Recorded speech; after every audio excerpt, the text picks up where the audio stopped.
Let me tell you something that might surprise you. Your emotions aren't always on your side. I know, I know. That sounds strange, right? We've been told our whole lives to trust our feelings and follow our heart. But here's the truth I wish someone had told me years ago. Emotions are messengers, not commanders. Think about it this way. Your emotions were designed for a completely different world. A world where seeing a shadow move meant a predator might be nearby. A world where instant reactions kept our ancestors alive. But today? Today, the threats you face are different. Your boss sends a terse email. Your partner forgets to text you back. Someone cuts you off in traffic.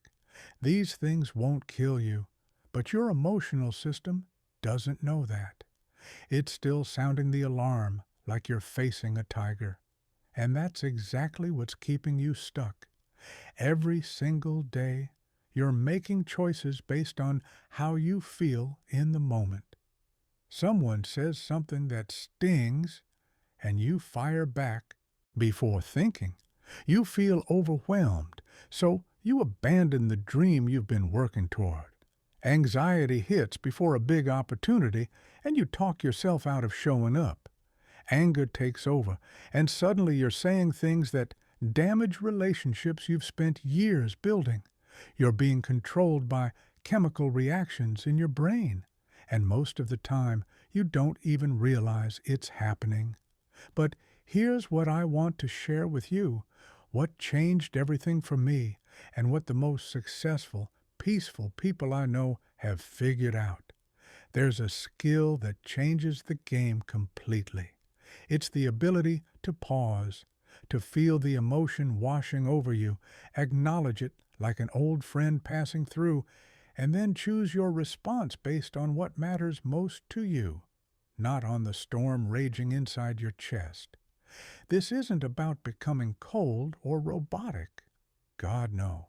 This isn't about pretending you don't feel things or stuffing everything down until you explode. This is about something much more powerful, taking back control of your life by mastering that tiny space between what happens to you and how you respond to it. That space? That's where your power lives. That's where your future gets written. By the time we finish this journey together, you won't be the same person who started reading. You'll have tools, insights, and frameworks that help you stay calm when everything around you is chaos. You'll make better decisions when the pressure is on. You'll build the kind of inner strength that makes people wonder how you stay so grounded. Let's begin. Chapter 1, The Real Cost of Living Reactively. Most people have no idea what their emotional reactions are actually costing them. They think it's normal to get triggered. They think it's just human nature to lose control when things get hard. They believe that passionate reactions prove they care, that they're real and authentic. And honestly, I used to think the same thing. But here's what I've learned. Sometimes, the hard way, that belief is quietly destroying so much of what we care about in ways we can't even see until it's too late. Let me paint you a picture. Imagine you're in a meeting. Someone challenges your idea, and they do it in a way that feels dismissive, maybe even a little condescending. Immediately you feel it, that heat rising in your chest. Your pulse quickens. That voice in your head starts spinning. They don't respect me. They're trying to make me look bad. They just don't get it. And before you've even thought about it, you're defending yourself. Your voice has an edge. Your body language shifts. Everyone in the room can feel the tension. In 60 seconds, you've damaged your professional reputation, all because of an emotional reaction you didn't choose to have. Or think about this. You're having a disagreement with someone you love. They say something that hits a nerve. Maybe it reminds you of an old wound, or maybe you're just tired and stressed. Instead of taking a breath and responding calmly, you escalate. You bring up things from the past. You say things specifically designed to hurt them because you're hurting. 10 minutes later, you've turned a small disagreement into a fight that'll take days to recover from, all because you couldn't manage that initial surge of emotion. Here's what nobody talks about. Every time you react emotionally instead of responding thoughtfully, you're training your brain to be more reactive. You're literally rewiring yourself for less control, not more.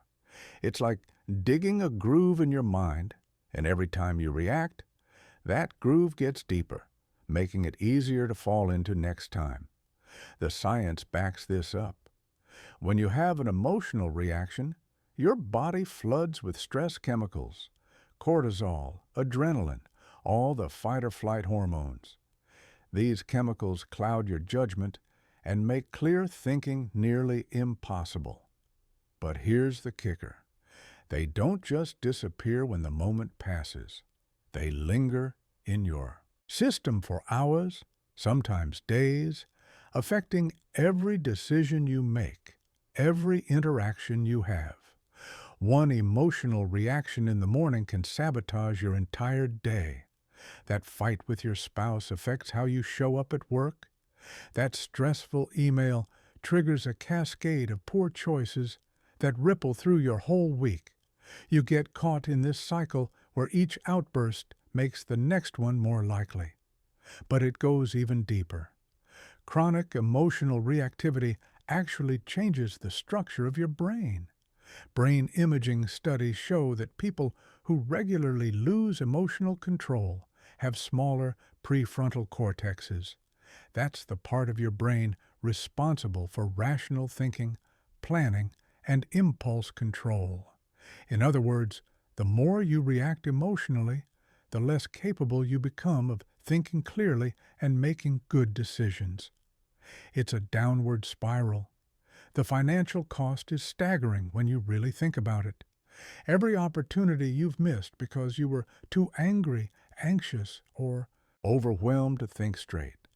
Every relationship you've damaged because you couldn't keep quiet when you were upset. Every goal you've given up on because discouragement made you quit. I've known people who lost incredible business deals because they made decisions while angry. I've watched friendships dissolve because someone couldn't control their reaction during one difficult conversation. I've seen talented people sabotage their own careers by sending emails they wrote in frustration. But maybe the relationship cost hurts the most. Every time you lose control emotionally with someone you care about, you make a withdrawal from the trust account you've built together. You create distance. You plant seeds of resentment that can grow into walls between you. Your kids watch how you handle emotions and learn that it's normal. Your partner starts walking on eggshells because they never know what might set you off. Your friends begin to see you as someone who can't handle stress. Slowly, without even realizing it, you become known as someone who can't be counted on when things get tough. And perhaps the highest cost is what it does to your relationship with yourself. Every time you lose control, you lose a little respect for yourself. Deep down, you know you're capable of more. You know you could have handled it better. But in the moment, you felt powerless against your own emotions. That creates this cycle of shame and self-doubt that eats away at your confidence from the inside. But here's the good news, and I mean really good news. This is completely within your control. Emotional reactivity isn't your destiny. It's not written into your DNA. It's not just who you are. It's a habit. And like any habit, it can be changed. The question is whether you're ready to do the work. Chapter 2. Understanding your emotional brain. To change how you respond to your emotions, you first need to understand why your brain seems determined to make you lose control. Trust me, your emotional responses aren't random. They're not meaningless. They're the result of millions of years of evolution designed to keep your ancestors alive in a dangerous world. But the world has changed dramatically, and your brain? Well, it hasn't quite caught up yet. Let me introduce you to a part of your brain you've probably heard of, but may not really understand: the amygdala. Picture it like a small almond-shaped security guard sitting deep in your brain. Its entire job is to scan for threats and trigger immediate responses to keep you safe. When your ancestors saw a dangerous animal, the amygdala would flood their system with adrenaline, shut down slower thinking processes, and prepare them for action. This response saved lives. The problem is, your amygdala can't tell the difference between a genuine physical threat and a social threat. It can't distinguish between a predator attacking you and your colleague questioning your idea in a meeting. It treats criticism, rejection, embarrassment, and conflict as if they were life or death situations. So, when someone challenges you, your amygdala sounds the alarm just like you were being attacked. This is called an amygdala hijack, and it's happening to you more often than you think. The moment your brain perceives a threat, real or imagined, rational thinking goes offline. Blood flow redirects away from your prefrontal cortex, the part responsible for logic, planning, and impulse control, toward your emotional brain. You literally become less intelligent when you're emotionally activated. Your IQ drops. Your ability to see options narrows. Here's what makes it worse. Your amygdala learns from experience, but it's terrible at learning the right lessons. Every time you have an emotional reaction to something, your amygdala files that away as evidence that the situation was actually dangerous. So, things that triggered you once become more likely to trigger you again. Your brain keeps expanding the list of threats. This is why people who've been hurt in relationships become hypersensitive to any sign of rejection. Their amygdala learned that emotional pain is dangerous, so it starts sounding alarms at even the smallest hint it might happen again. This is why people who've been criticized harshly become defensive about any feedback, even when it's well-intentioned. Your amygdala also has what scientists call a negativity bias. It's much better at remembering threats than rewards, failures than successes, pain than pleasure. This made sense when survival was everything. Forgetting about a threat could get you killed, but forgetting about a good meal was just unfortunate. But in today's world, this negativity bias means your brain is constantly scanning for problems, dangers, and reasons to be upset. It's like having a smoke alarm that's way too sensitive. It goes off when you're just cooking dinner. Another crucial factor: your amygdala processes information much faster than your rational mind. It can identify a threat and trigger an emotional response in about 12 milliseconds. Your prefrontal cortex, the thinking part, takes at least 500 milliseconds to process the same information. This means you're reacting emotionally long before you have a chance to think rationally about what's actually happening. This is why you sometimes find yourself getting angry or anxious and then wondering why.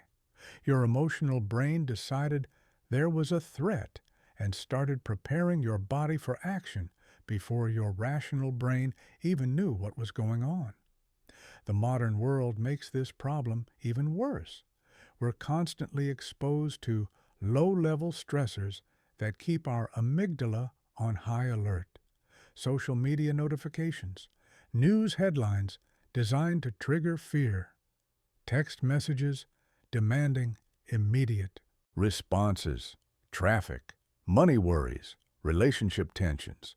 Your brain is bombarded with signals that something might be wrong, which keeps your emotional alarm system in a state of constant activation. And when your amygdala is constantly activated, it becomes hypersensitive.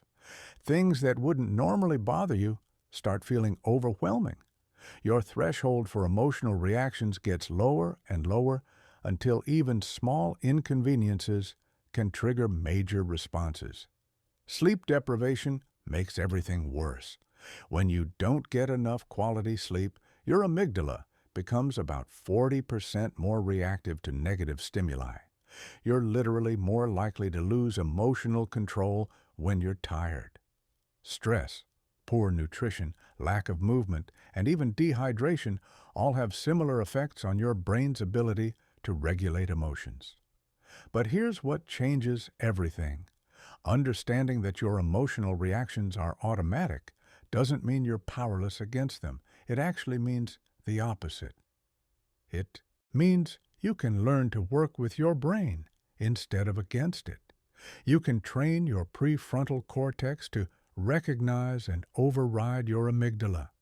You can build new neural pathways that support emotional control. The key is recognizing that there's always a gap, even if it's just milliseconds, between the trigger and your response. In that gap lies your power. That's where you can choose to respond instead of react. That's where you can take back control. Chapter 3. The 4 Levels of Emotional Mastery. Not all emotional control is created equal. Most people think managing emotions is like a light switch. You're either in control or you're not. You're either calm or you're reactive. But this black and white thinking is exactly why most people never develop real emotional mastery. The truth is, emotional control exists on 4 distinct levels. Understanding these levels is crucial because it helps you see where you are now and where you're headed. It's like a map for the journey. Level 1. Unconscious reactivity. This is where most people spend their entire lives, and honestly, it's where I spent most of mine until I learned better. At this level, you're completely at the mercy of your emotions. You feel something, and you immediately act on it without any conscious choice. Someone says something that bothers you, and you fire back instantly. You feel anxious, so you avoid the situation without thinking. You get excited and make impulsive decisions you'll regret tomorrow. You feel hurt, so you withdraw or lash out. People at level 1 don't even realize they have a choice in how they respond. They believe their feelings are facts. They think their emotional reactions are justified, natural, unavoidable. They say things like, "You made me angry," or "I can't help how I feel," or "I was just being honest." They have zero awareness of that gap between stimulus and response that we talked about. The problem with level 1 is it makes you completely unpredictable. People never know which version of you they're going to get. You might be calm and reasonable one day and explosive the next, depending on your mood, your stress level, how much sleep you got. This unpredictability destroys trust and makes it impossible for others to count on you when things get difficult. Level 2. Conscious reactivity. This level is where you become aware that you're having an emotional reaction, but you still choose to act on it anyway. You know you're angry. You know you're about to say something you'll regret. But you do it anyway because it feels justified in the moment. You recognize you're being controlled by your emotions, but you tell yourself this situation is different. This time, your reaction is warranted. This person really deserves it. People at level 2 often justify their reactions by focusing on what others did.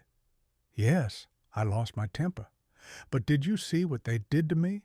Or, I know I shouldn't have sent that text, but they had it coming. They have awareness, but no real control. They see the gap between stimulus and response, but they choose not to use it. Level 2 is actually more frustrating than level 1 because you know better, but you still can't seem to stop yourself. You get trapped in this cycle: emotional reaction, followed by guilt and regret, followed by promises to do better next time, followed by more emotional reactions. This pattern of self-disappointment erodes your confidence and self-respect over time. Level 3. Conscious response. This is where real emotional mastery begins. This is the level that changes everything. At level 3, you feel the emotion, really feel it, but you consciously choose how to respond based on your values and long-term goals, not your immediate feelings. You might feel angry, but you choose to speak calmly. You might feel anxious, but you choose to take action anyway. You might feel disappointed, but you choose to focus on solutions rather than dwelling on what went wrong. People at level 3 understand that emotions are information, not instructions. They know that feeling angry doesn't mean they have to act angry. They know that feeling anxious doesn't necessarily mean they're in actual danger. They've learned to create space between what they feel and how they respond, and they use that space to make choices that align with who they want to be, not just how they happen to feel in the moment. This level requires practice and self-awareness.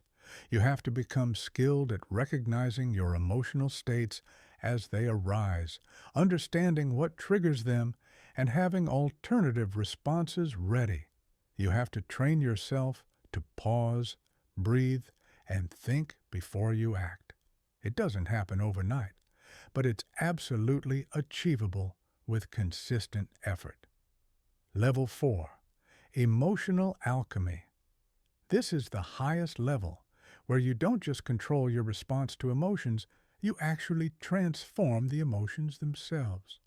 Instead of just managing anger, you transform it into motivation. Instead of just coping with fear, you transform it into excitement. Instead of just dealing with disappointment, you transform it into curiosity about what you can learn.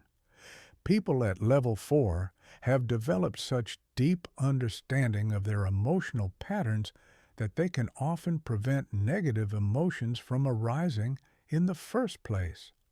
They've restructured their thinking, their beliefs, their entire mental framework in ways that naturally generate more positive emotional states. When negative emotions do show up, they have the skills to quickly transform them into something useful, like fuel for their goals. This level isn't about positive thinking or pretending negative emotions don't exist. It's about developing such mastery over your internal state that you can consciously influence what you feel in any given situation. You become the director of your emotional experience, not just an actor reading from a script someone else wrote. The journey from level 1 to level 4 doesn't happen in a straight line. You might be at level 3 in some areas of your life and level 1 in others. You might handle work stress like a champion, but completely lose it when dealing with family drama. And that's okay. The goal isn't perfection, it's progress. Each level represents a significant upgrade in your ability to create the life you want, rather than just reacting to whatever life throws at you. Most people never make it past level 2 because they don't understand that emotional mastery is a skill that can be developed, just like any other skill. They think some people are just naturally good at controlling their emotions while others aren't. But that's completely false. Emotional control is like physical fitness. Some people might have better starting points, but anyone can get stronger with consistent training. So ask yourself, what level are you operating at right now? And more importantly, what level do you want to reach? Because once you make the decision to upgrade your emotional operating system, everything in your life begins to shift. Chapter 4. The Pause Method for Immediate Emotional Control. Okay, so you're in the middle of an emotional reaction. Your heart is pounding. Your mind is racing. Every instinct in your body is screaming at you to lash out, run away, or do something you'll regret later. What do? You need a system, something simple, something you can actually remember when your emotional brain has taken the wheel.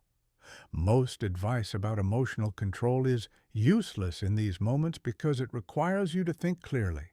And thinking clearly is exactly what you can't do when you're emotionally hijacked. Your prefrontal cortex is offline.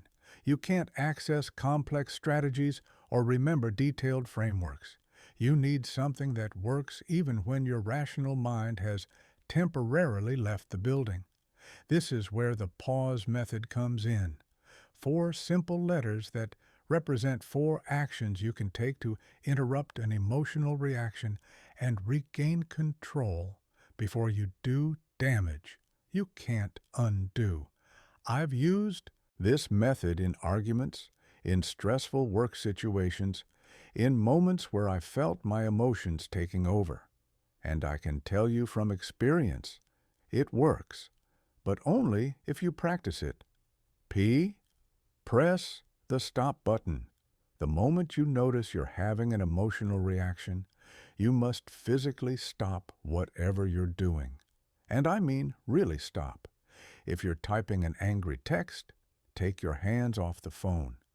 If you're in the middle of an argument, close your mouth. Literally, physically close it. If you're about to make an impulsive decision, step away from the situation entirely. This physical stopping action sends a signal to your brain. Hey, I'm taking control here. The key to making this work is learning to recognize the early warning signs of emotional activation. Your body always gives you clues before your emotions completely take over. Always. Your heart starts beating faster, your shoulders tense up, your breathing gets shallow. You feel heat rising in your face, or a knot forming in your stomach. Maybe your jaw clenches. Maybe your hands ball into fists. These physical sensations are your cue to hit the brakes and implement the method. Most people miss these early warning signs because they're not paying attention to their bodies. They're lost in their thoughts, focused entirely on the situation, completely unaware of what's happening internally until they're already in full reaction mode. Learning to tune into your physical sensations is like installing an early warning system. It gives you precious seconds to implement control strategies before it's too late. The stop action needs to be decisive and complete. You can't sort of stop or partially stop. You have to fully disengage from whatever you are doing. Yes, it might feel awkward, especially if you're in the middle of a conversation. But the temporary awkwardness of stopping is nothing, absolutely nothing, compared to the lasting damage of saying or doing something you'll regret. A. Anchor with your breath. Now that you've stopped, you need to calm your nervous system down, and the fastest, most effective way to do that is through your breath. Not just any breath, though. A specific type of breathing that activates your body's natural calming response. Here's what you do. Breathe in slowly through your nose for a count of 4. Hold your breath for a count of 4. Then breathe out slowly through your mouth for a count of 6. This pattern, sometimes called box breathing, is used by emergency responders, athletes, and people in high-stress professions to maintain calm under extreme pressure. It works because the extended exhale activates your vagus nerve. Think of it like a reset button for your nervous system. When you're emotionally activated, your sympathetic nervous system is in control, flooding your body with stress hormones and preparing you for fight or flight. The extended exhale activates your parasympathetic nervous system, which is responsible for rest and recovery. This begins to counteract the stress response and helps restore rational thinking. You need to repeat this breathing pattern at least 3 times. But honestly, keep going for as long as you need to feel your heart rate beginning to slow down. Don't rush this step. The goal isn't just to calm down enough to function. It's to calm down enough to think clearly and make good decisions. This might take 30 seconds. It might take 5 minutes. Give yourself whatever time you need. You understand what's really happening. Now that you've stopped the reactive behavior and begun to regulate your nervous system, you need to objectively observe what's actually going on, both inside you and outside you. Ask yourself, what emotion am I feeling right now? What thoughts are running through my mind? What physical sensations am I experiencing? And here's the crucial part. What's actually happening in the external situation, as opposed to what I'm interpreting or assuming is happening? This step is so important because emotional reactions are often based on interpretations rather than facts. Let me give you some examples. Someone doesn't text you back for a few hours, and you interpret that as rejection or disrespect, when they might just be in a meeting or dealing with their own stuff. A friend gives you feedback on something you created, and you interpret it as them saying your work is terrible, when they might genuinely be trying to help you make it better. Your partner seems quiet and distant, and you interpret it as evidence they're upset with you or losing interest, when they might just be stressed about work or tired. During this step, you want to separate facts from interpretations. What did the person actually say or do?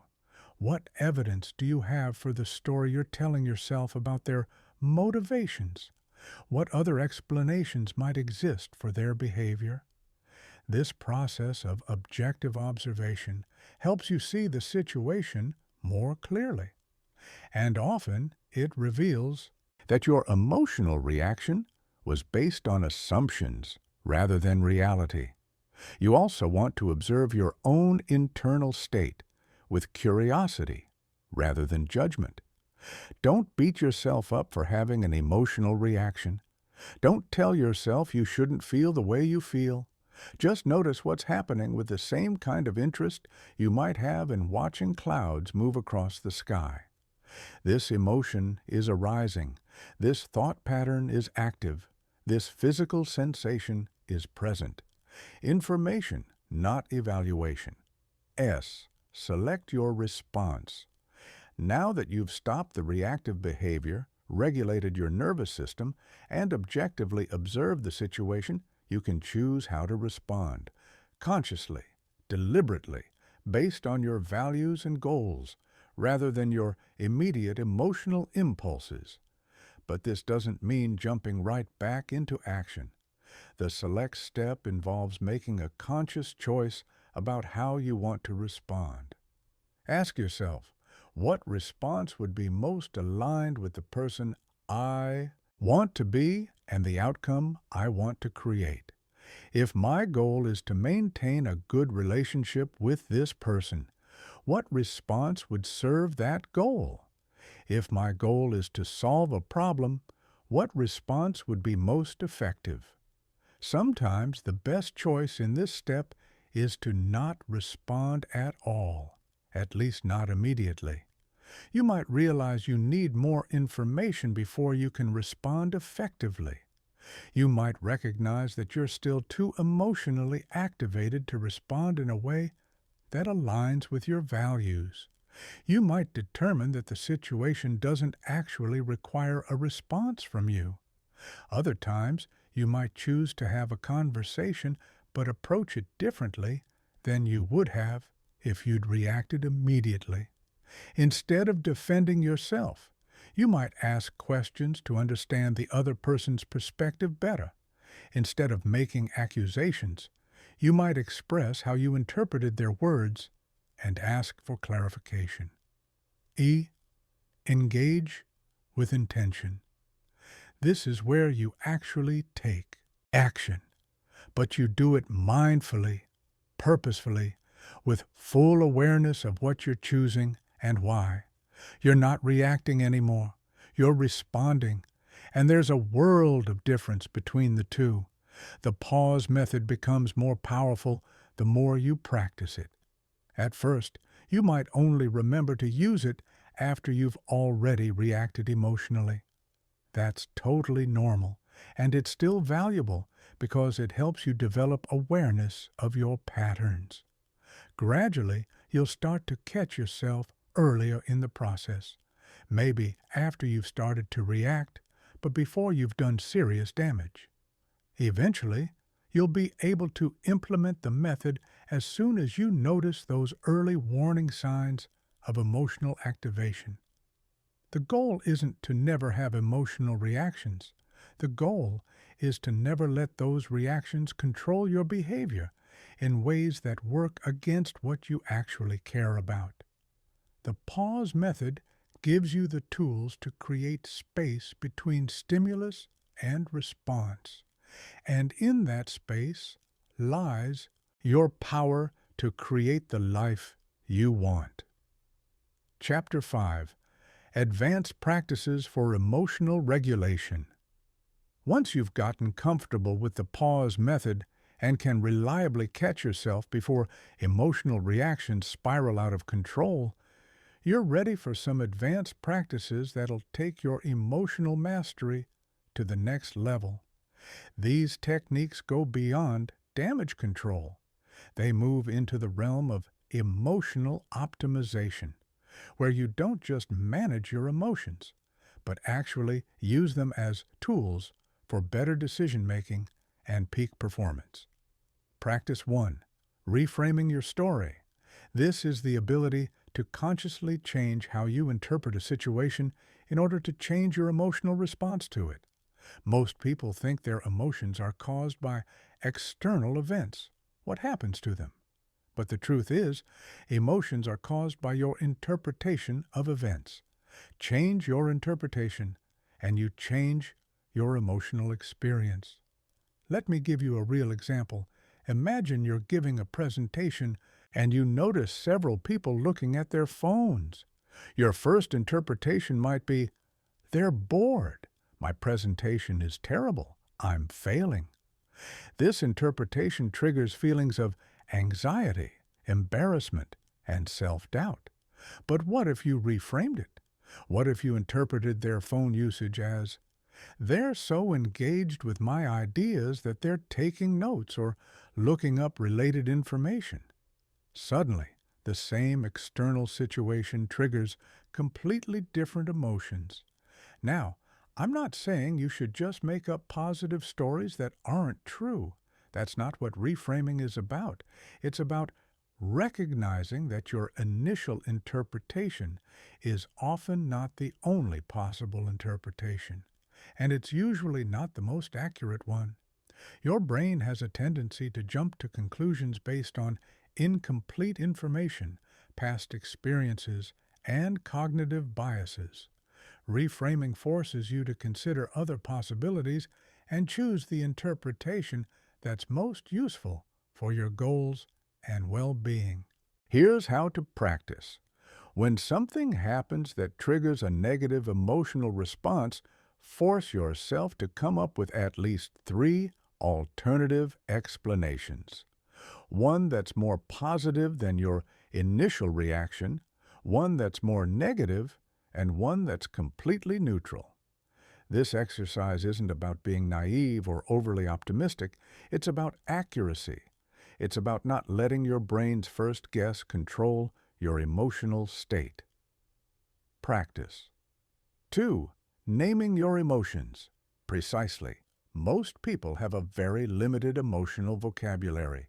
They know they feel good or bad, happy or sad, but they can't distinguish between frustration and disappointment, between anxiety and excitement, between anger and hurt.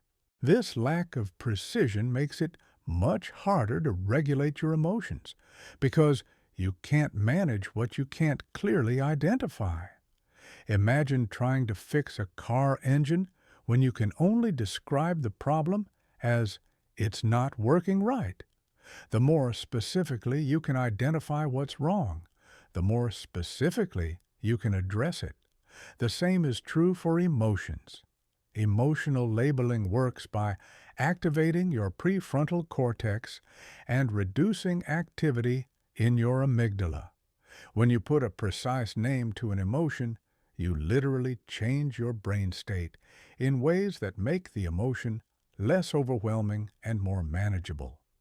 Research shows that people who regularly practice emotional labeling have better emotional regulation, lower stress levels, and improved decision-making abilities. To develop this skill, start expanding your emotional vocabulary. Instead of just feeling bad, get specific. Are you feeling disappointed, frustrated, overwhelmed, anxious, angry, hurt, embarrassed, lonely, guilty? Instead of feeling good, are you feeling satisfied, excited, proud, grateful, content, energized, peaceful, hopeful? The more precise you can be, the more control you'll have over your internal state. Practice. 3. Using your body to regulate emotions.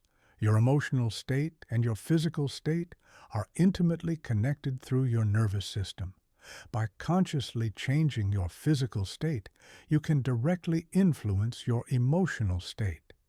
This is called somatic regulation, using your body to manage your emotions rather than trying to control everything with your mind alone.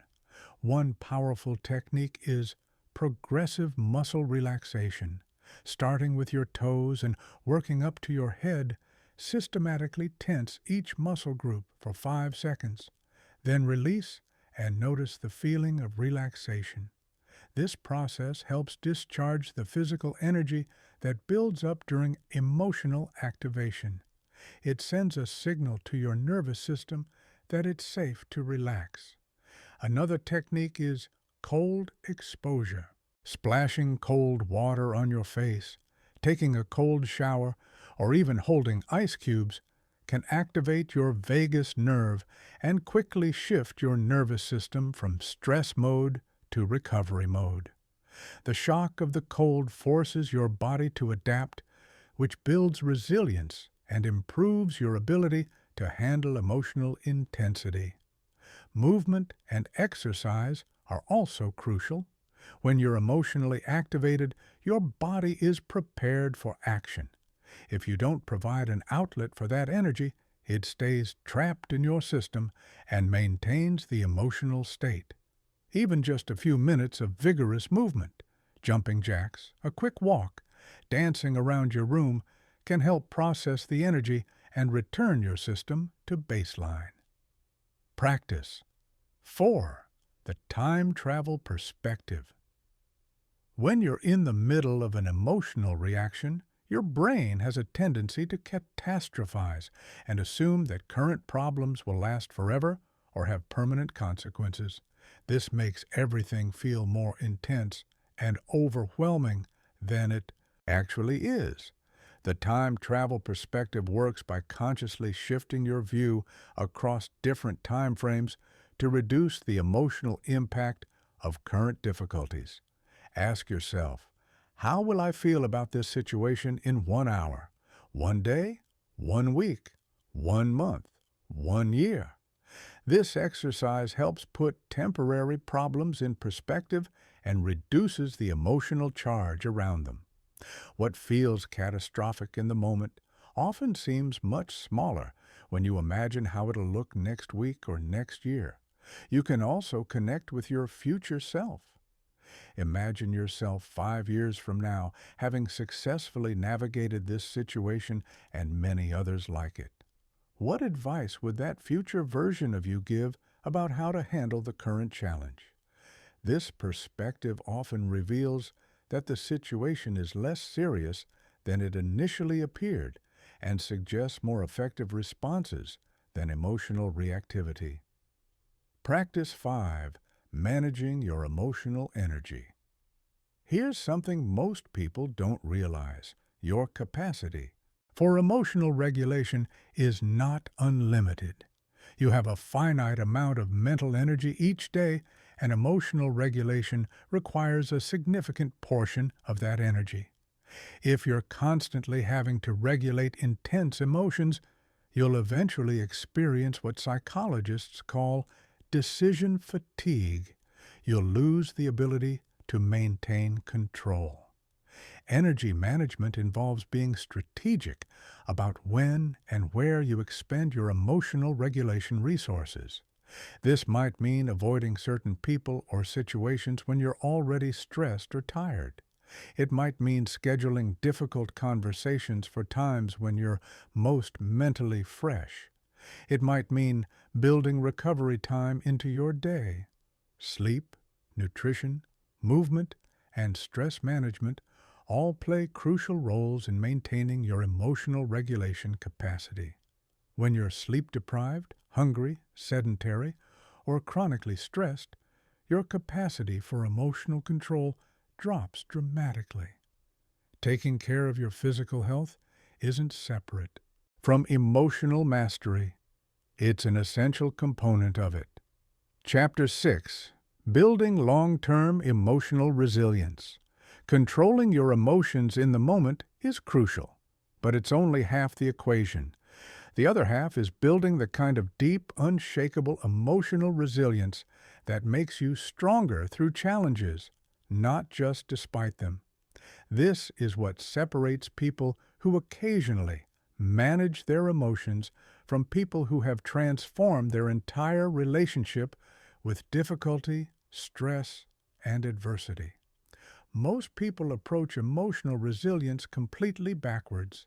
They wait until they're in crisis to try to develop coping skills. They wait until they're overwhelmed to start building stress management techniques. They wait until they're burned out to create better boundaries. But that's like waiting until you're drowning to learn how to swim. By the time you need the skills, it's too late to develop them effectively. True emotional resilience is built during calm periods, not during storms. It's developed through consistent daily practices that strengthen your emotional immune system so that when challenges arise, you're already prepared. Just like physical fitness, emotional fitness requires regular training, not just crisis intervention. The foundation: baseline optimization. This is the daily maintenance of your mental, emotional, and physical state that keeps you operating at peak capacity. When your baseline is strong, you can handle much more stress and challenge before reaching your breaking point. When your baseline is weak, even minor difficulties can overwhelm your system. Sleep is the non-negotiable foundation. I can't stress this enough. When you're sleep-deprived, your amygdala becomes hyperactive while your prefrontal cortex becomes sluggish. You're more likely to have emotional reactions and less able to control them. The research is crystal clear. People who sleep less than 7 hours per night have dramatically reduced emotional regulation capacity. But it's not just about quantity. It's about quality, too. Your bedroom needs to be completely dark, cool, and quiet. No screens for at least an hour before bed. No caffeine after early afternoon, a consistent sleep schedule that doesn't vary wildly, even on weekends. These aren't suggestions. They're requirements if you want to maintain emotional control under pressure. Nutrition plays a massive role in emotional stability that most people completely ignore. Your brain runs on glucose, and when your blood sugar is unstable, your emotions are unstable too. Skipping meals, eating processed foods, consuming too much caffeine, drinking alcohol, all of these create biochemical conditions that make emotional regulation much more difficult. The solution isn't complex, but it does require discipline. Eat protein with every meal to stabilize blood sugar. Stay hydrated throughout the day. Avoid foods that cause inflammation. Your emotional state is directly connected to your nutritional state, whether you realize it or not. Physical movement is not optional for emotional resilience. When you move regularly, you increase production of brain-derived neurotrophic factor, which literally grows new brain cells and strengthens neural connections. You also increase production of neurotransmitters like serotonin and dopamine, which regulate mood and motivation. Perhaps most importantly, exercise provides controlled stress that builds your capacity to handle uncontrolled stress. But the type of movement matters. You need cardiovascular exercise to build stress tolerance, strength training to build confidence, and some form of mindful movement, yoga, martial arts, dance, to build the mind-body connection that's essential for emotional regulation. Building cognitive flexibility. This is your ability to see situations from multiple perspectives, generate creative solutions to problems, and adapt your thinking when circumstances change. People with low cognitive flexibility get stuck in rigid thought patterns that amplify emotional reactions. People with high cognitive flexibility can find opportunity in adversity and maintain emotional equilibrium even when things don't go according to plan. One powerful way to build cognitive flexibility is through regular exposure to different perspectives and ideas. Read books by authors who disagree with your worldview. Have conversations with people from different backgrounds. Travel to places that challenge your assumptions. The goal isn't to abandon your values, it's to expand your mental models and increase your ability to see situations from multiple angles. Another crucial component is developing comfort with uncertainty. Most emotional reactions are triggered by situations that feel uncertain or out of control. If you can learn to be comfortable with not knowing exactly how things will turn out, you'll be much less likely to have emotional reactions when life doesn't go according to plan. Practice making decisions with incomplete information. Set goals without knowing exactly how you'll achieve them. The more comfortable you become with uncertainty, the more emotionally stable you'll be. Creating meaning and purpose.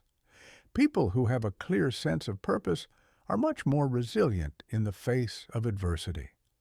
When you know why you're doing something, when you can connect your current struggles to a larger purpose, it becomes much easier to maintain emotional control when things get difficult. This doesn't require having some grand mission to change the world. It can be as simple as being a good parent, building a business that helps people, or making a positive contribution to your community. The key is that your goals and activities need to be connected to something larger than immediate comfort or pleasure. Regularly reflect on your values and priorities. What do you stand for? What kind of person do you want to be? What kind of impact do you want to have? When you're clear on these questions, it becomes much easier to choose long-term thinking over short-term emotional reactions. The power of connection. Humans are social creatures, and isolation makes emotional regulation much more difficult. Having strong, supportive relationships provides both emotional resources during difficult times and accountability that helps you maintain high standards for your behavior. But not all relationships contribute to emotional resilience. Relationships with people who are constantly dramatic, negative, or emotionally volatile will drain your emotional energy and make it harder for you to maintain control. You need relationships with people who model emotional maturity and bring out the best in you rather than triggering your worst impulses. This means being intentional about who you spend time with. Minimize contact with people who consistently create chaos. Invest more time and energy in relationships with people who are growing, learning, and working to become better versions of themselves. Your emotional state is heavily influenced by the emotional states of the people around you. Choose your social environment wisely. Strategic stress exposure. Just like your muscles need progressive challenge to grow stronger, your emotional regulation system needs controlled challenges to develop greater capacity. If you only practice emotional control during easy times, you won't have the strength to maintain it during difficult times. This means intentionally putting yourself in situations that are slightly outside your comfort zone on a regular basis. Take on projects that challenge you. Have difficult conversations you've been avoiding. Set goals that require you to grow. The key is choosing your challenges rather than letting life choose them for you. Cold exposure, public speaking, endurance activities. These are all excellent forms of strategic stress exposure. They put you in controlled situations where you have to manage discomfort while maintaining composure and focus, recovery and restoration. Your emotional regulation system, like any high-performance system, needs regular maintenance and recovery. If you're constantly pushing without taking time to restore your energy, you'll eventually burn out. This means building regular recovery practices into your routine. Daily quiet time, weekly time in nature without technology, monthly periods of complete disconnection, annual retreats that allow for deep rest. Recovery isn't a luxury or a reward for hard work. It's a requirement for sustained high performance. Without adequate recovery, your emotional regulation capacity will gradually decline. Building emotional resilience is a long-term project that requires patience and consistency. You can't develop it overnight, but you also can't afford to wait until you need it to start building it.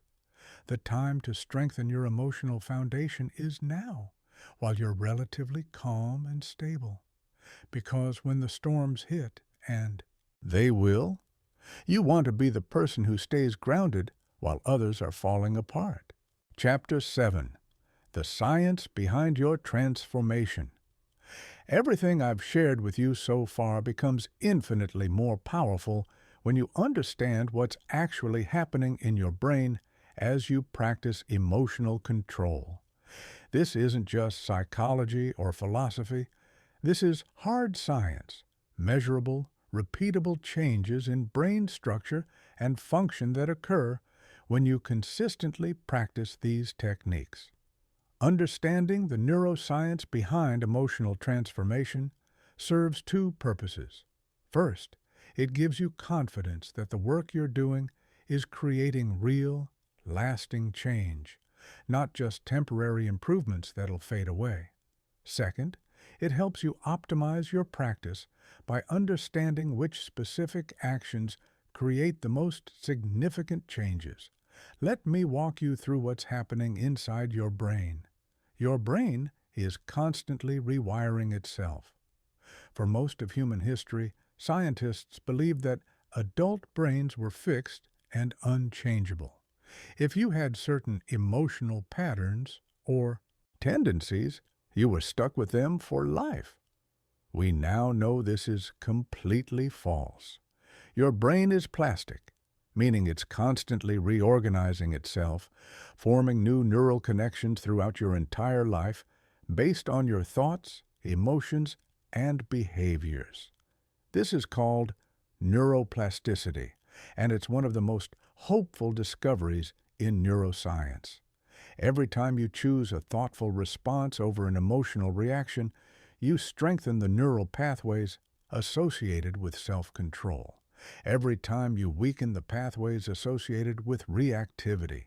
Every time you practice the pause method, you're literally building new brain circuitry that makes emotional control easier and more automatic. Think about it like walking through a forest. The first time you walk a certain path, you have to push through brush and step over fallen branches.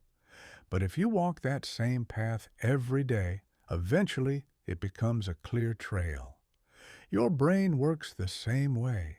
The paths you use most often become the easiest to travel. Here's something fascinating. Your brain doesn't distinguish between what you're thinking about and what you're actually experiencing.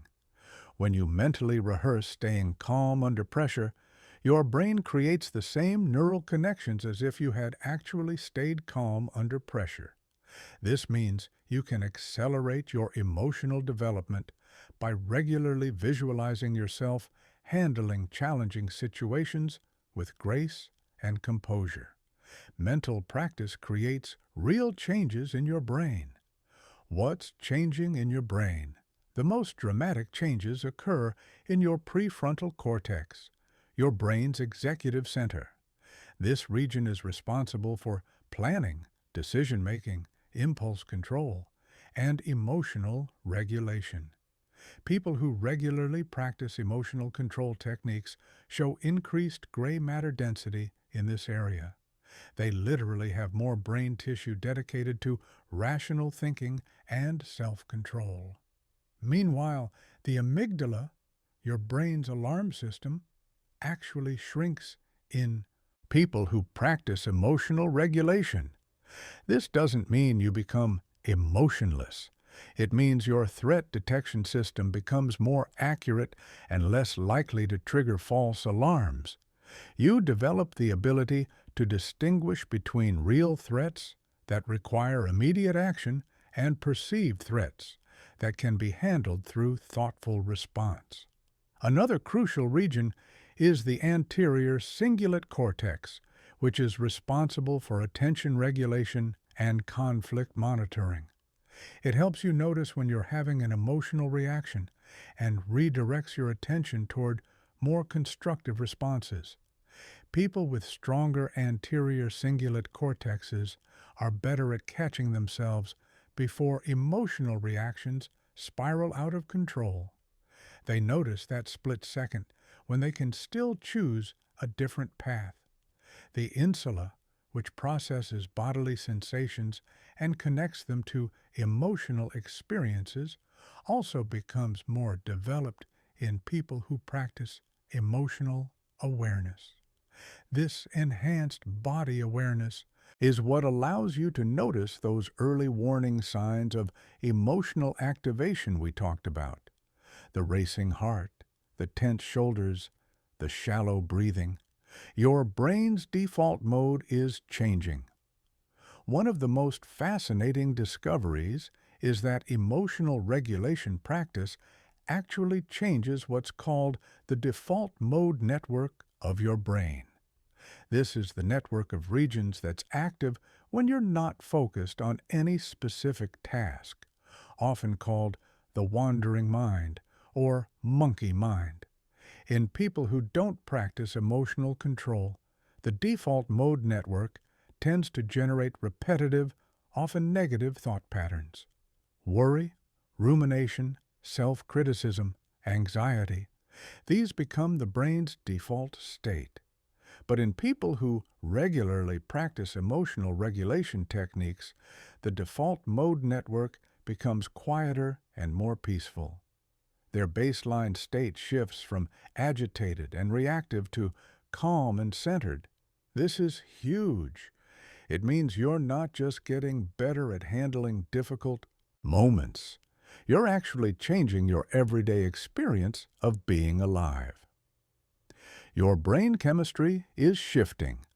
The neurotransmitter systems in your brain also undergo significant changes with emotional training. Serotonin, which regulates mood and social behavior, increases with regular practice. Dopamine, which governs motivation and reward, becomes more stable and less dependent on external validation. GABA, your brain's primary calming neurotransmitter, increases, which helps reduce anxiety and promote feelings of calm. Perhaps most importantly, the stress hormone cortisol becomes much better regulated. Chronic elevated cortisol destroys brain cells, impairs memory, weakens your immune system, and creates a cascade of health problems. People who master their emotional responses show lower baseline cortisol levels and faster cortisol recovery after stressful events. This means they're not just feeling calmer, they're actually healthier at a cellular level. The social brain connection. Here's something that might surprise you. Spending time with people who have good emotional control literally trains your brain to have better emotional control. This happens through mirror neurons, brain cells that fire both when you perform an action and when you observe someone else performing the same action. When you watch someone stay calm under pressure, your mirror neurons are practicing that same calmness. Conversely, spending time with emotionally reactive people trains your brain to be more reactive. This is why your social environment has such a profound impact on your emotional development. You're not just influenced by other people's behavior, your brain is actually mimicking their neural patterns. Choose your social environment carefully because it's shaping your brain whether you realize it or not. The timeline of change. I know what you might be wondering. How long does this actually take? The timeline for neuroplastic changes varies depending on the specific technique and the consistency of practice. But here's what the research shows. Most people begin to notice differences in their emotional reactivity within 2 to 4 weeks of regular practice. You'll start catching yourself earlier, responding more thoughtfully, feeling less overwhelmed by emotions. Significant structural changes in brain gray matter typically occur within 8 to 12 weeks. This is when the physical rewiring really kicks in. Complete transformation of emotional patterns, moving from level 1 or 2 to level 3 or 4, usually takes 6 months to 2 years of consistent practice. This is both encouraging and sobering. Encouraging because it means lasting change is absolutely possible and backed by hard science. Sobering because it means there are no shortcuts or quick fixes. Emotional mastery requires the same kind of patient, consistent training as physical fitness or learning a musical instrument. But here's what makes it all worthwhile. Once these neural changes become established, they tend to be permanent. Unlike temporary behavior modifications that require constant effort to maintain, neuroplastic changes create new baseline patterns that become your brain's default mode of operation. The person who struggles to control their emotions becomes the person who naturally responds with wisdom and composure. Why this science matters. Understanding the neuroscience of emotional transformation proves that you're not stuck with the emotional patterns you developed in childhood or the reactive tendencies that have characterized your adult life. Your brain is plastic, adaptable, and constantly changing based on how you use it. Every moment of emotional control practice is an investment in the literal rewiring of your neural circuitry for greater peace, effectiveness, and life satisfaction. When you're struggling, when old patterns seem to be reasserting themselves, when progress feels slow or invisible, remember that your brain is rewiring itself at the cellular level. Changes that feel invisible from the inside are creating measurable transformations in your neural architecture. The work you're doing is real. The change is happening. You just have to keep showing up for it. Chapter 8. Staying Calm. When everything is on the line, everything you've learned so far gets tested when the stakes are high and the pressure is intense. It's one thing to practice emotional control during your morning coffee or when you're having a minor disagreement. It's entirely different when you're facing a situation that could significantly impact your career, your relationships, or your future. High-pressure situations reveal who you really are beneath the surface. They strip away the veneer and expose your true level of emotional mastery. Most people perform worse under pressure because they let the intensity overwhelm their rational thinking. But some people, the ones who've done the work, actually get better under pressure. They've trained specifically for these moments. The difference isn't talent, intelligence, or luck. It's preparation, emotional preparation. Pressure is a story you tell yourself. Here's the first thing to understand. Pressure is not external, it's internal. The situation itself is neutral. It only becomes pressurized when your mind interprets it as threatening or overwhelming. Two people can face identical circumstances and have completely different stress responses based on how they frame the situation in their minds. Think about professional athletes. Some crumble under pressure during championship games. Others seem to thrive in those exact same moments. Same game, same stakes, completely different responses. Why? It comes down to the story they're telling themselves about the situation. Instead of thinking, "This is terrible. Everything is falling apart. I can't handle this," they've trained themselves to think differently. "This is challenging, and I have the skills to handle it. This is an opportunity to show what I'm capable of. This is exactly the kind of situation I've been preparing for." The situation hasn't changed. The story has. You can practice this kind of reframing right now in your daily life. When something stressful happens, notice the automatic story your mind creates. Then consciously choose a different story, not a fake positive spin, but a more empowering interpretation of what's happening. Training your nervous system. Your body's stress response system needs to be trained to handle intense activation without becoming overwhelmed. This is where the concept of stress inoculation becomes crucial. Just like vaccines expose your immune system to small amounts of a pathogen to build resistance, stress inoculation exposes your nervous system to controlled amounts of stress to build resilience. Cold exposure is one of the most effective forms of this. When you deliberately expose yourself to cold water, you activate the same stress response systems that are triggered during high-pressure situations. But because you're choosing the exposure voluntarily, you can practice maintaining calm and clear thinking while your body is in a state of stress. The key isn't just to endure the cold, it's to practice specific emotional control techniques while experiencing it. Breathe slowly and deeply. Relax your muscles. Maintain positive self-talk. Keep your mind focused on the present moment. These are the exact same skills you need during high-pressure situations. High-intensity exercise serves a similar function. When you push yourself to your limits during workouts, you're training your ability to maintain mental discipline while your body is under extreme stress.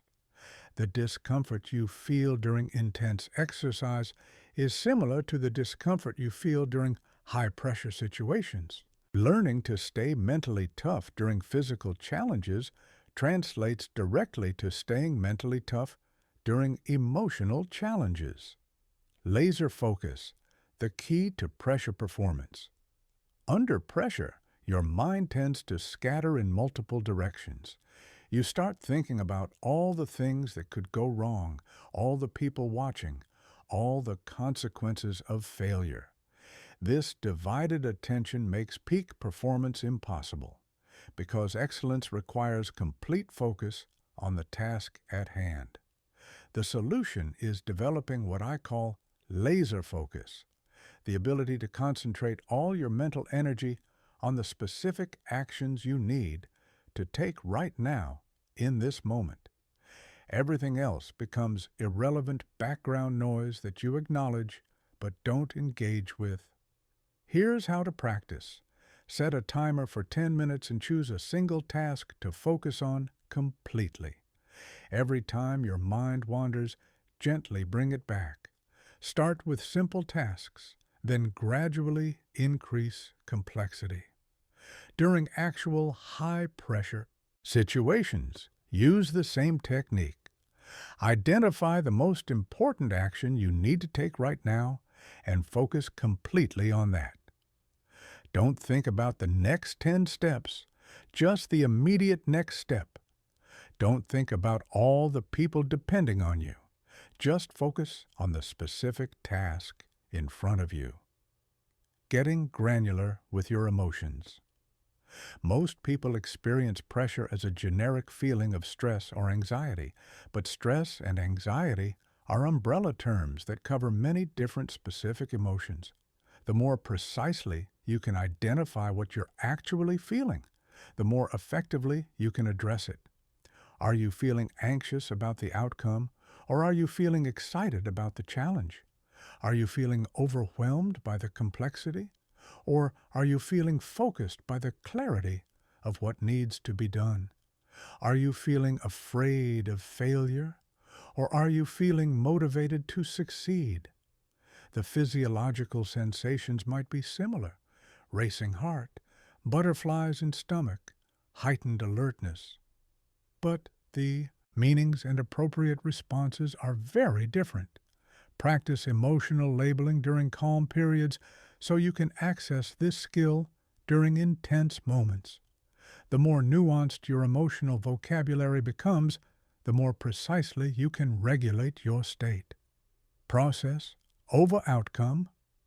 Under pressure, most people become obsessed with results. They think constantly about whether they're going to succeed or fail, what others will think, what the consequences will be. This outcome focus creates additional pressure and divides attention away from the actions that actually determine the outcome. The most effective performers focus on process rather than outcomes.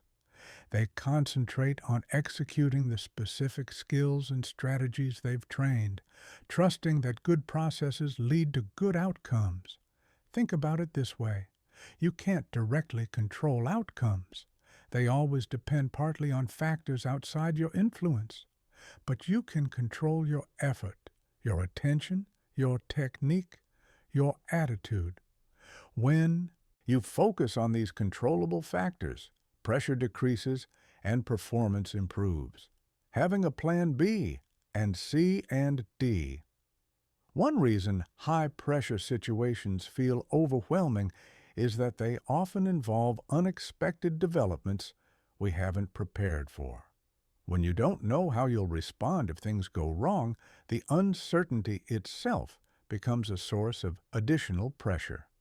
Reduce this uncertainty by thinking through multiple scenarios in advance. Ask yourself, what will I do if this happens? What about if that happens? How will I respond if everything goes sideways? This mental rehearsal builds confidence and reduces cognitive load during the actual situation. But balance this with present moment focus. You want plans ready for different scenarios, but once you're in the situation, focus on executing your current plan rather than constantly second-guessing. The time for planning is before the pressure situation, not during it. Recovery after high pressure. Moments, high pressure situations take a significant toll on your mental and emotional resources. Even when you handle them well, you need to deliberately recover and process the experience. Take time to decompress. Use breathing exercises, movement, or relaxation techniques to help your nervous system return to baseline. Avoid making major decisions or engaging in additional stressful activities until you've recovered. Then, once you've recovered, reflect on the experience with curiosity rather than judgment. What worked well?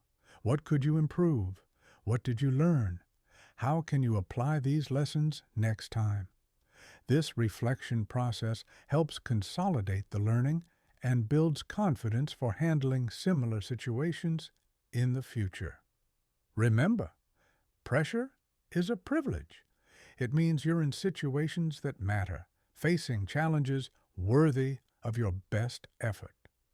When you learn to thrive under pressure, you gain access to opportunities that are impossible for people who crumble when stakes are high. Chapter 9. Turning negative emotions into fuel. Most people treat negative emotions like toxic waste that needs to be disposed of as quickly as possible.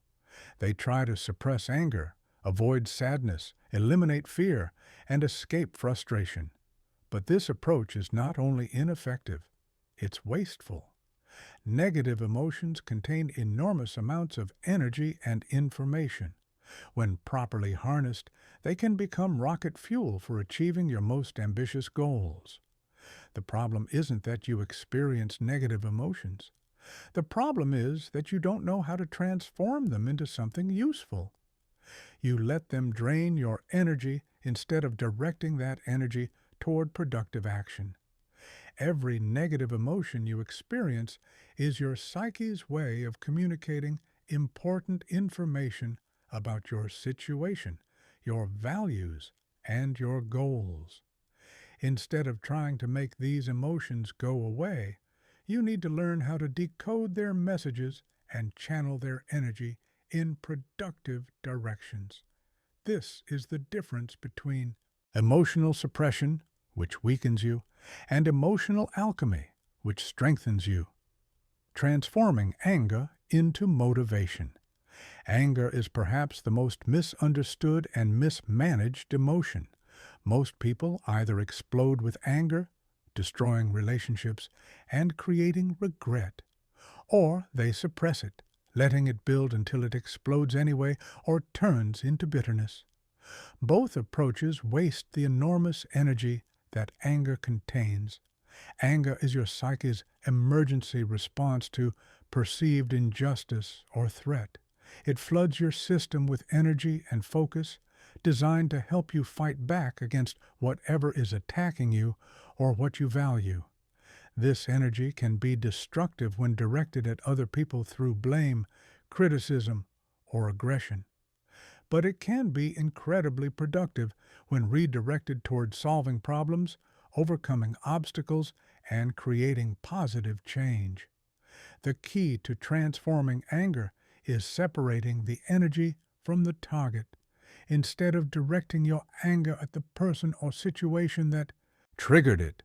Redirect that energy toward constructive action.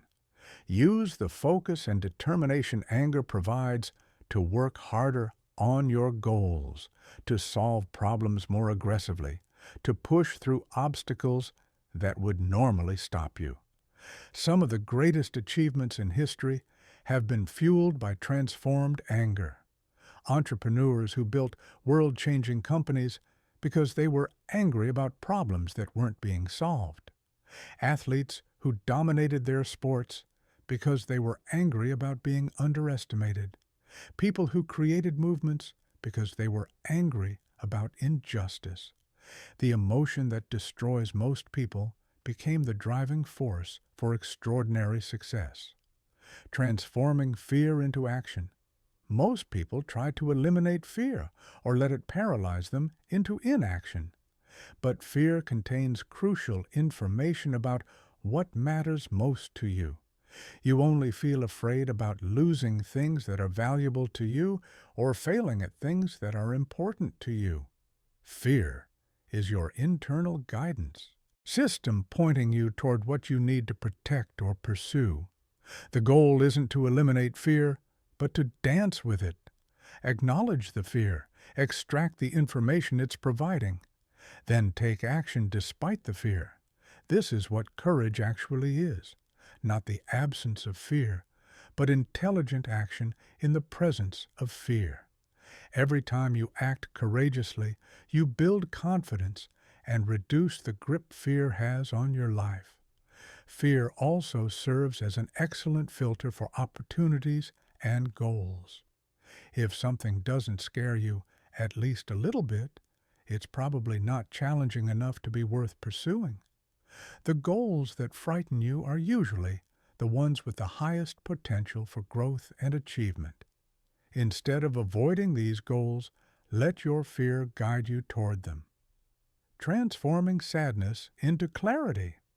Sadness and disappointment are emotions most people try to avoid at all costs, but they contain some of the most valuable information your psyche can provide. Sadness tells you what you truly value by showing you what hurts to lose.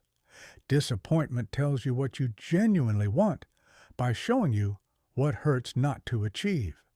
Most people experience sadness as pure loss, but it's actually a clarifying experience. It helps you distinguish between what you think you want and what you actually want, between what others expect you to value and what you authentically value. This clarity is invaluable for making better decisions about how to invest your time, energy, and resources. Sadness also creates empathy and connection with others who've experienced similar losses. Many of the most meaningful relationships and impactful contributions are born from shared experiences of sadness and recovery. Instead of viewing sadness as weakness, recognize it as evidence of your capacity to love deeply and care authentically. Transforming frustration into determination. Frustration is perhaps the most commonly experienced negative emotion in modern life, and the most commonly wasted. Frustration arises when there's a gap between where you are and where you want to be, between what's happening and what you want to happen. Most people let frustration drain their energy through complaining, blaming, or giving up. But frustration is actually a signal that you care deeply about improvement and progress. The energy of frustration can be transformed into determination and persistence. Instead of being frustrated by obstacles, become fascinated by them. Instead of being frustrated by setbacks, become more committed to finding solutions. Instead of being frustrated by other people's limitations, become more focused on developing your own capabilities. Frustration is also an excellent diagnostic tool. If you keep getting frustrated by the same types of situations, it usually means you're trying to solve new problems with old approaches.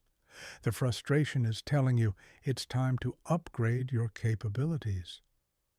Transforming anxiety into preparation.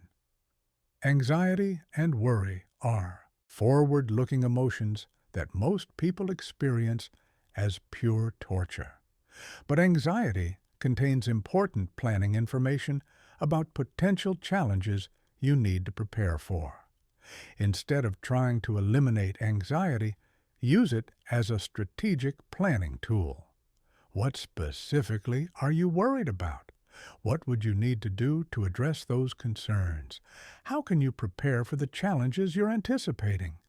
The key is transforming vague anxiety into specific action plans. Most anxiety is caused by unclear threats and uncertain timelines. When you force yourself to get specific about what you're worried about and what you can do about it, anxiety often transforms into useful preparation. Worry becomes productive when it leads to preparation. It becomes counterproductive when it leads to rumination without action. The practice of emotional alchemy. The key to transforming any negative emotion is approaching it with curiosity rather than resistance. Instead of asking, "How can I make this feeling go away?" ask, "What is this feeling trying to tell me? How can I use this energy productively? What action can I take that honors the message while moving me toward my goals?" This transformation requires practice and patience. Your habitual response to negative emotions has been reinforced over many years. It won't change overnight. But every time you choose to transform rather than suppress or indulge a negative emotion, you build the neural pathways that make this process more automatic. The goal isn't to become someone who never experiences negative emotions. The goal is to become someone who can quickly and effectively transform those emotions into fuel for positive action. When you master this skill, setbacks become setups. Obstacles become opportunities. The very experiences that break most people become the experiences that make you stronger. Chapter 10. Building Unshakable Confidence Through Emotional Mastery. Confidence is not what most people think it is. It's not the absence of doubt or fear.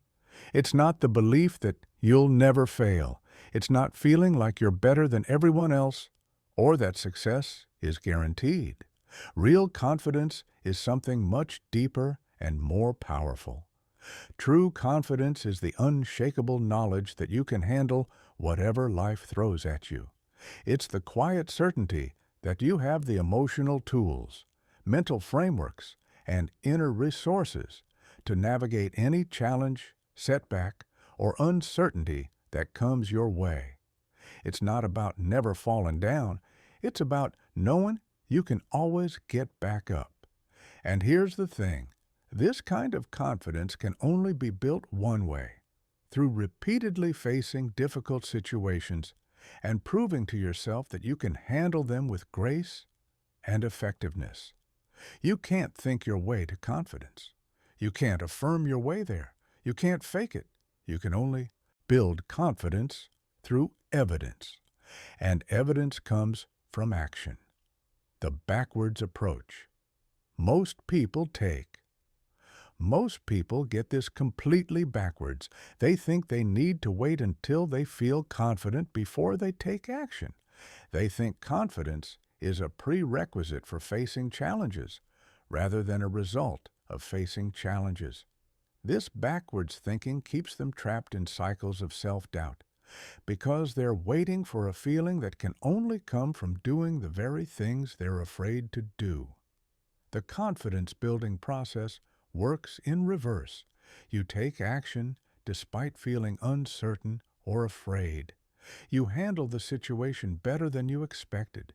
You extract the lessons and grow stronger. Your brain updates its assessment of your capabilities. Your confidence increases. Then you're ready for slightly bigger challenges, and the cycle continues. This is why emotional mastery is the foundation of unshakable confidence. When you know you can control your reactions regardless of what happens, when you know you can stay calm under pressure, when you know you can think clearly even when emotions are running high, you develop an inner certainty that makes you nearly impossible to shake. Building emotional self-reliance. The first pillar of unshakable confidence is emotional self-reliance. The knowledge that your emotional state is not dependent on other people's behavior, external circumstances, or unpredictable events. You know you can generate the emotional states you need through your own thoughts, actions, and practices. You don't need others to make you feel good about yourself, and you don't let other people's negativity drag you down. This doesn't mean you become emotionally disconnected or that you don't care about relationships. It means you engage with others from a position of strength rather than neediness. You contribute to relationships rather than draining them. Emotional self-reliance is built through consistent practice of the regulation techniques you've learned. Every time you successfully manage your emotional state during a challenging situation, you prove to yourself that you have this capability. Every time you choose your response rather than reacting automatically, you build evidence that you're in control of your inner experience, developing real competence. The second pillar is competence building. Confidence without competence is just delusion. You need to actually be good at things that matter. You need to develop real skills, real knowledge, real abilities that create genuine value. But competence building isn't just about technical skills. It's about developing meta skills that make you effective in any domain. Problem solving is perhaps the most important meta skill for building confidence.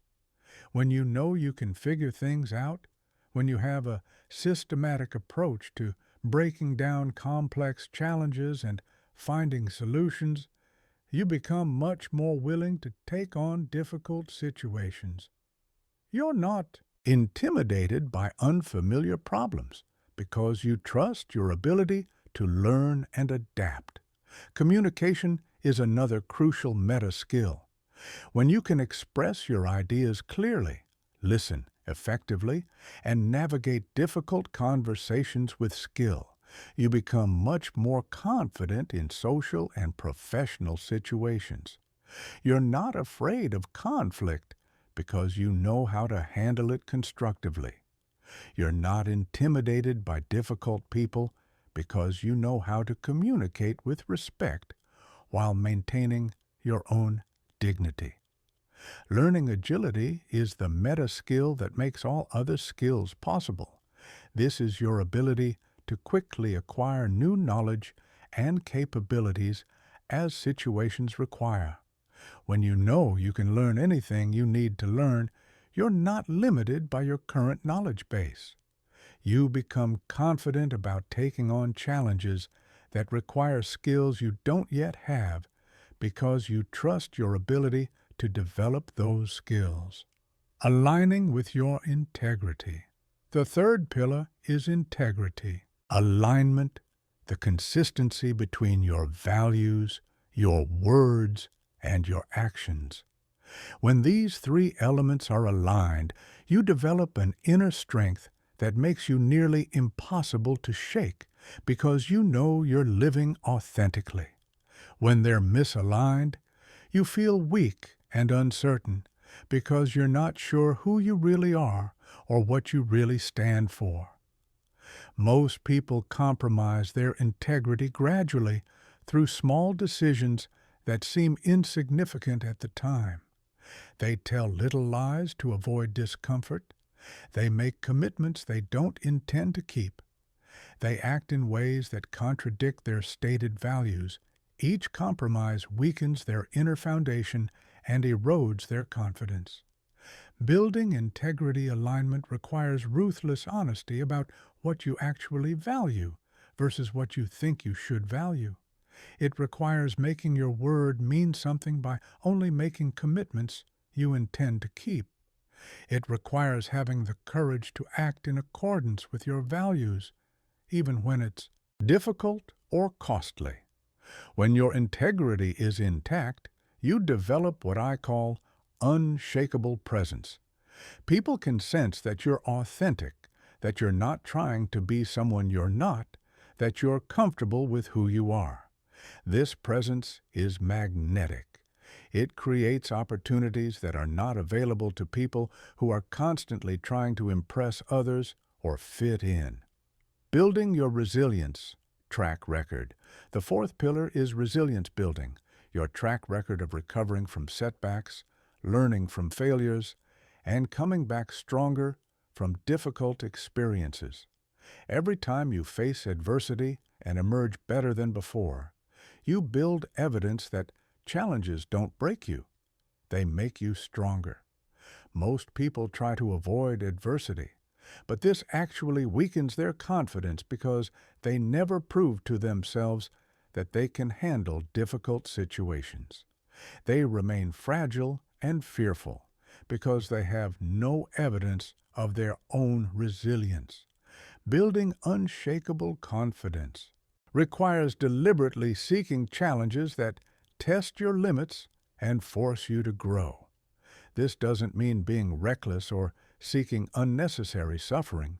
It means choosing growth over comfort, challenge over security, expansion over safety.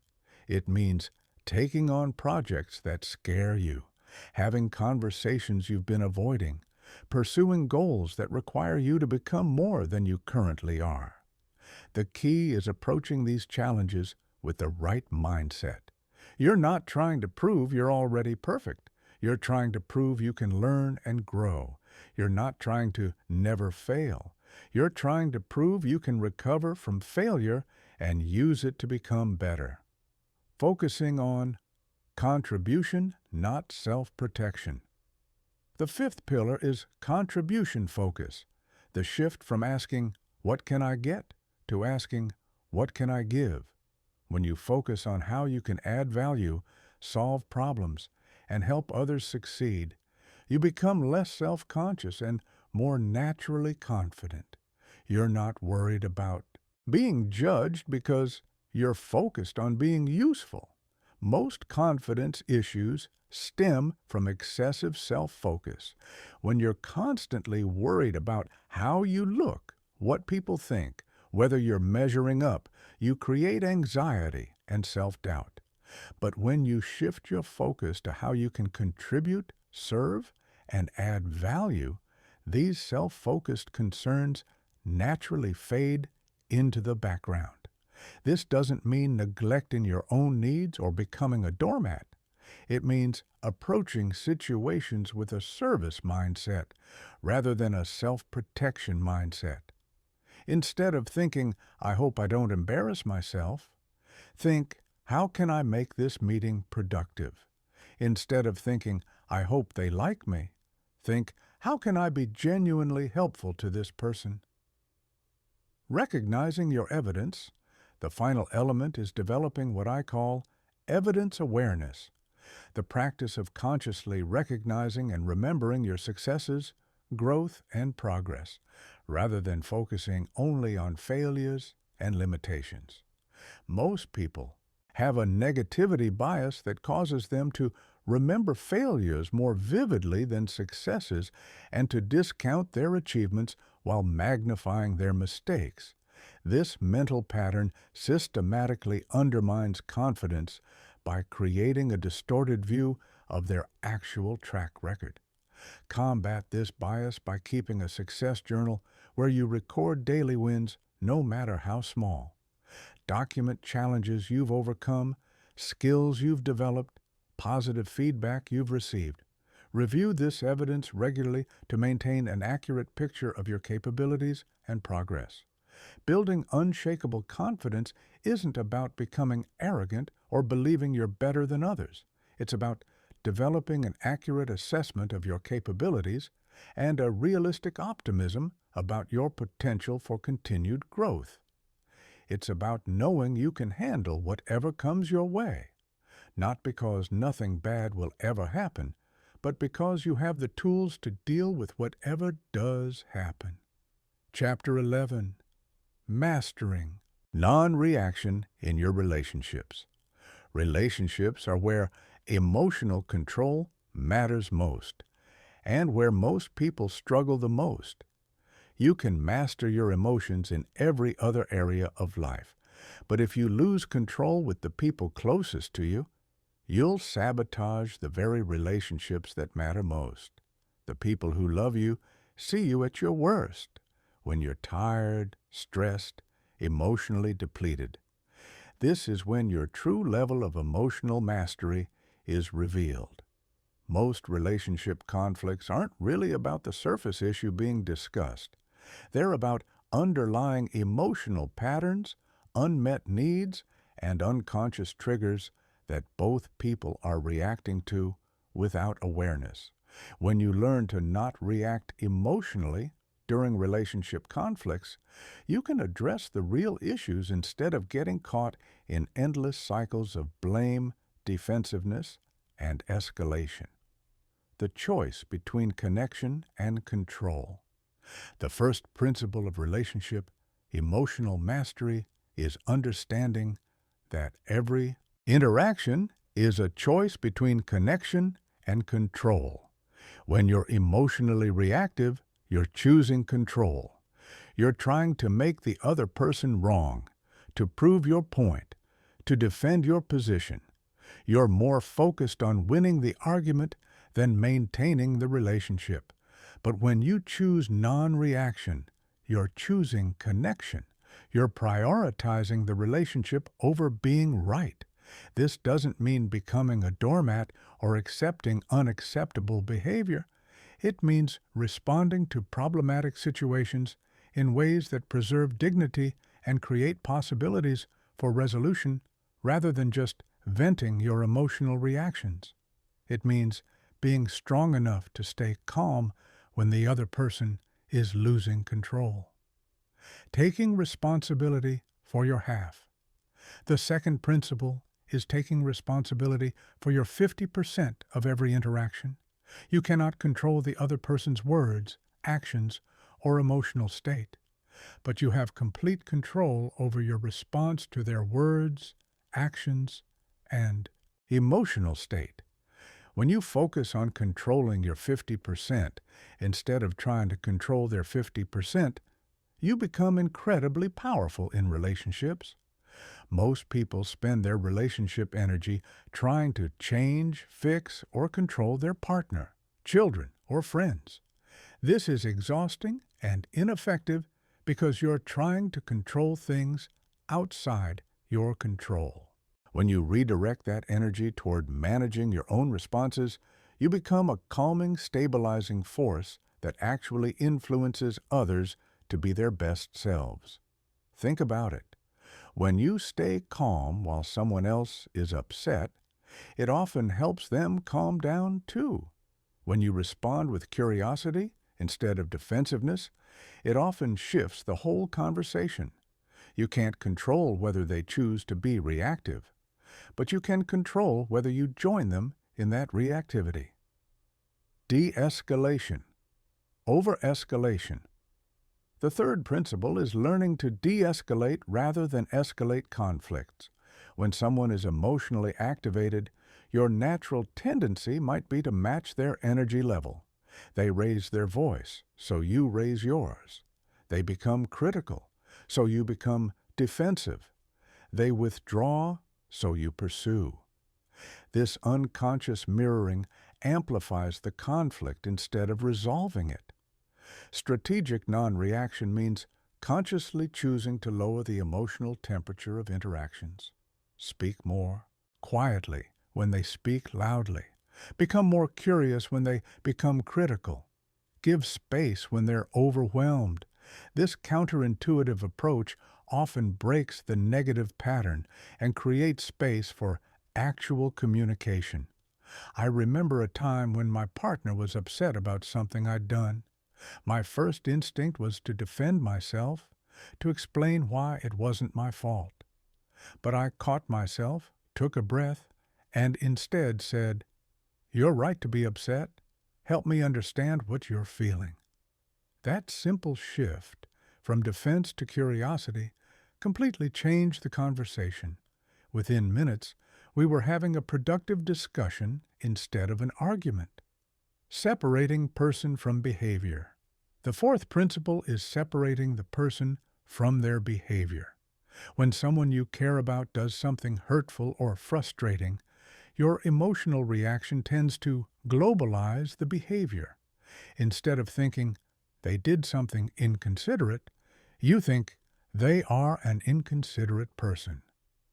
This generalization makes it much harder to maintain emotional equilibrium and find constructive solutions. Practice seeing difficult behavior as information about the other person's current state rather than evidence of their permanent character. Maybe they're stressed, tired, overwhelmed, or dealing with something you don't know about. This doesn't excuse poor behavior, but it helps you respond with wisdom rather than reactive emotion. The power of the pause. The fifth principle is mastering the pause. In heated moments, there's enormous pressure to respond immediately. Silence feels uncomfortable, and you feel compelled to defend, explain, or counterattack right away. But the pause is where your power lies. It's where you can choose your response instead of being controlled by your impulses. Practice saying things like, "I need a moment to think about that," or "Let me consider what you're saying," or simply taking 3 deep breaths before responding. These small pauses can completely change the trajectory of a conversation. They often prevent conflicts that would have taken days or weeks to repair. I've learned that it's okay to say, "I'm feeling too activated right now to have this conversation productively. Can we take a break and come back to it in an hour?" Taking a break isn't running away from the problem. It's being mature enough to recognize when you need to regulate your emotions before you can engage constructively. Emotional Aikido in relationships. The most advanced relationship skill is what I call emotional Aikido, the ability to redirect someone else's emotional energy rather than absorbing it or fighting against it. When someone is angry at you, instead of getting defensive or angry back, you acknowledge their feelings and redirect the conversation toward solutions. When someone is criticizing you, instead of justifying your actions, you thank them for their perspective and ask for their suggestions. This approach requires tremendous emotional strength because it goes against every instinct to defend yourself when you feel attacked. But it's incredibly effective because it de-energizes conflict and redirects the interaction toward cooperation instead of competition. Here's an example. Someone says, "You never listen to me." Defensive response, "That's not true. I listen all the time."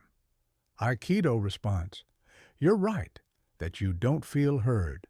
I want to understand, what would listening better look like to you?" See the difference? The first response escalates. The second redirects toward understanding and solutions. Becoming a source of stability. You cannot control whether other people choose to be emotionally reactive, but you can control whether you join them in that reactivity. When you consistently choose non-reaction in relationships, you become a source of stability and peace that others gravitate toward. You become the person others turn to during difficult times because they know you won't add to the chaos. Your relationships deepen, trust grows, connection strengthens, and ironically, by giving up the need to control others' emotions, you often have more positive influence on them than you ever did through reactivity. Chapter 12, Leading Through Emotional Intelligence. Leadership, whether in your family, your workplace, or your community, is fundamentally about emotional influence. Your ability to inspire, motivate, and guide others depends far more on your emotional mastery than on your technical skills or positional authority. People follow leaders who make them feel confident, capable, and valued. They resist leaders who create anxiety, frustration, or self-doubt, regardless of how smart or experienced those leaders might be. The power of emotional modeling. The most powerful form of leadership is emotional modeling. People learn more from what you do than from what you say, especially when it comes to emotional responses. When you remain calm under pressure, others feel permission to be calm. When you respond to setbacks with resilience and problem solving, others learn to do the same. When you treat difficulties as challenges rather than catastrophes, you teach others to adopt that perspective. This means every emotional choice you make as a leader is not just about you. It's about the emotional culture you're creating for everyone around you. Your team, your family, your organization will tend to mirror your emotional patterns. If you're reactive, they'll become reactive. If you're anxious, they'll become anxious. If you're calm and solution-focused, they'll adopt those qualities. Think about the leaders you've respected most in your life. Chances are, they were people who stayed grounded when things got tough, who acknowledged difficulties without catastrophizing, who made you feel capable of handling challenges. That's the kind of leader you can become through emotional mastery. Creating psychological safety. The first skill of emotional leadership is creating psychological safety, the feeling that people can express ideas, ask questions, admit mistakes, and show vulnerability without fear of judgment, punishment, or rejection. Psychological safety is created through your emotional responses to other people's imperfections and uncertainties. When someone makes a mistake, your first response sets the tone. If you react with anger, blame, or criticism, you teach everyone to hide their mistakes and avoid taking risks. If you respond with curiosity about what can be learned and focus on preventing similar mistakes in the future, you create an environment where people feel safe to be honest and innovative. I once worked with a manager who, whenever something went wrong, would say, "Okay, what happened?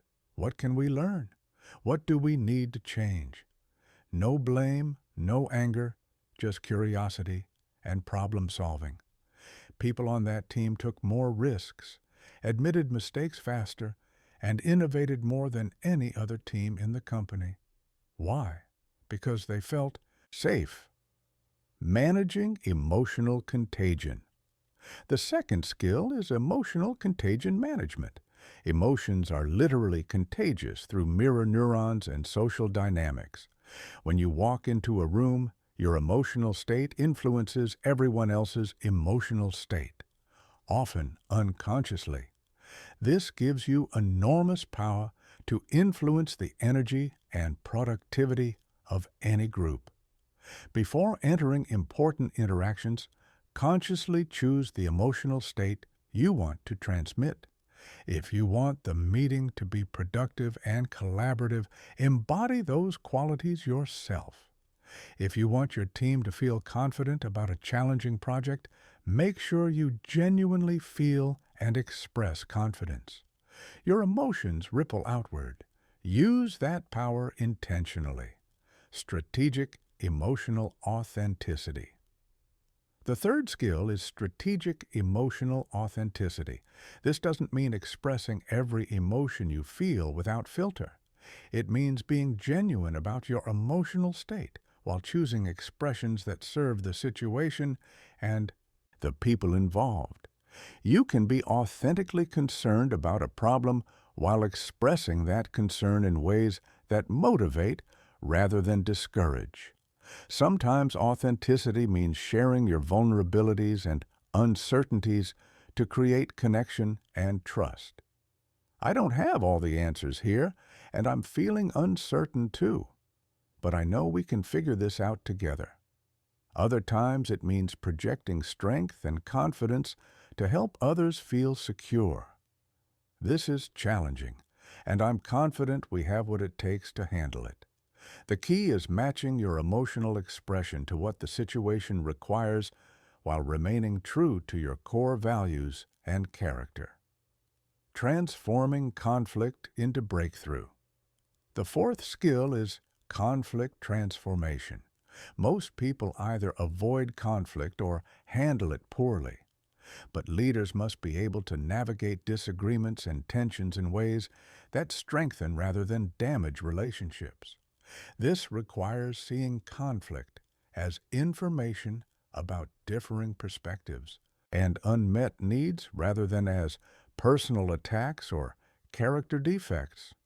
When conflict arises, your emotional response determines whether it becomes destructive or constructive. If you remain calm, curious, and focused on understanding different viewpoints, you can often transform conflicts into breakthrough conversations that lead to better solutions and stronger relationships. I've seen teams have their biggest innovations come out of what started as heated disagreements, because the leader created space for people to disagree productively. Leading without absorbing. The fifth skill is empathetic leadership without emotional absorption. You need to be able to understand and relate to other people's emotional experiences without taking on their emotional states as your own. This means you can be compassionate towards someone who's anxious without becoming anxious yourself. You can be supportive of someone going through difficulties without being dragged down by their problems. This balance requires strong emotional boundaries and a clear sense of your own emotional identity. You care about others deeply, but you don't lose yourself in their emotional experiences. You provide stability and support precisely because you maintain your own emotional center. Creating an upward spiral. The ultimate goal of emotional leadership is creating what I call an upward emotional spiral. When your emotional mastery inspires others to develop their own emotional mastery, which creates a positive feedback loop that elevates everyone's performance and well-being. Instead of managing other people's emotions, you're developing their capacity to manage their own emotions. This happens when you consistently model emotional intelligence, provide tools and frameworks for emotional development, celebrate emotional growth in others, and create environments where emotional mastery is valued and rewarded. Over time, you build teams, families, and organizations that are emotionally resilient, highly productive, and deeply fulfilling to be part of. And that's when leadership becomes truly transformational. Chapter 13. Creating your personal emotional system. Everything you've learned means nothing unless you create a systematic approach to implementing it in your daily life. Most people consume information about emotional control but never develop the consistent practices that turn knowledge into automatic behavior. They understand the concepts intellectually but continue operating from old emotional patterns because they haven't created new systems to replace the old ones. Your emotional operating system is the set of daily practices, environmental designs, and response protocols that make emotional mastery your default mode rather than something you have to consciously remember to do. Your daily emotional fitness routine. Just like physical fitness requires regular exercise, emotional fitness requires regular practice. This doesn't need to be complicated or time-consuming, but it does need to be consistent. 5 to 10 minutes of focused emotional training every day will create more transformation than hours of sporadic effort. Your routine should include some form of mindfulness practice to strengthen your awareness of emotional states as they arise. Breathing exercises to train your nervous system to respond to stress with calm. Some form of reflection, journaling, meditation, or quiet contemplation to identify patterns and plan improvements. The key is consistency. Every single day, even when you don't feel like it, especially when you don't feel like it. Designing your environment for success. Your physical and social environment has an enormous impact on your emotional state, often without your conscious awareness. If you're constantly exposed to negative news, chaotic spaces, or emotionally reactive people, you'll find it much harder to maintain emotional equilibrium. Audit your environment ruthlessly. What are you consuming through media, social media, books, conversations? What does your physical space communicate? Calm and order, or chaos and stress? Who are you spending time with, and how do they influence your emotional state? Make changes that support the emotional state you want to maintain. This might mean unfollowing accounts that trigger you, organizing your living space, or spending less time with people who drain your energy.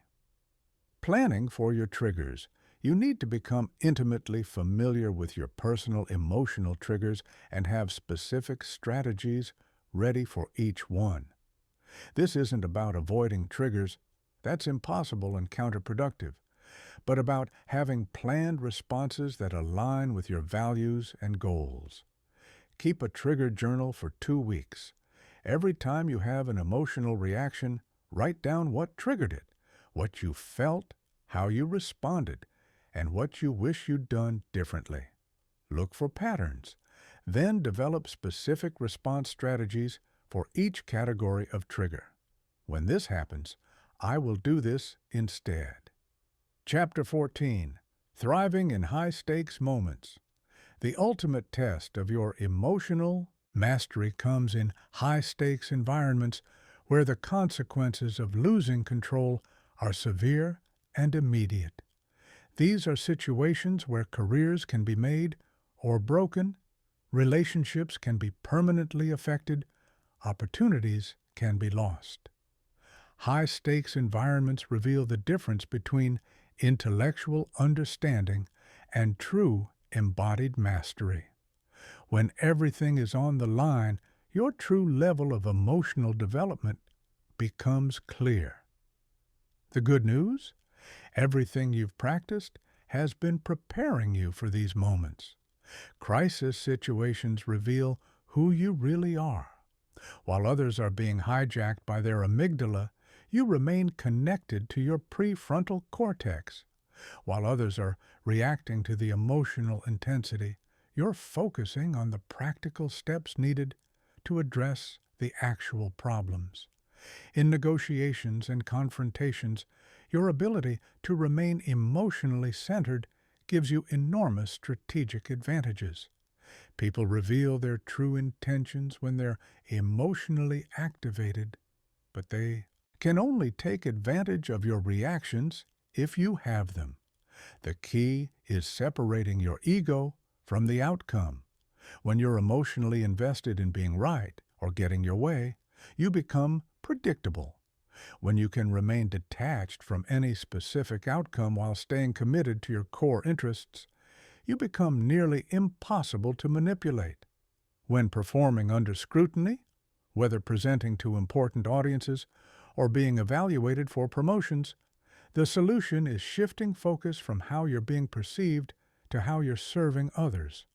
Focus on providing value, not on looking confident. Remember, pressure is a privilege. It means you're in situations that matter, facing challenges worthy of your best effort. Chapter 15. The Compound Effect That Changes Everything. Most people dramatically underestimate the long-term impact of emotional control because they only see the immediate effects of individual choices. They see that staying calm during one argument prevented a fight. They see that managing anxiety during one presentation led to better performance. These immediate benefits are significant, but they're nothing compared to the compound effects that build over months, years, and decades. Emotional mastery works like compound interest. Each individual choice to respond rather than react seems small in the moment, but these choices accumulate exponentially over time. The compounding effects. Every time you remain calm when others expect you to lose control, you make deposits in the trust accounts of your relationships. Over time, these deposits create deep reservoirs of trust that become incredibly valuable during difficult periods. People know they can count on you. They seek your perspective during challenging decisions.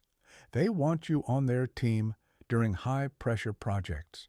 This level of trust opens doors that remain closed to people who are emotionally unpredictable. Your emotional patterns become part of your personal brand, often more important than your technical skills or achievements.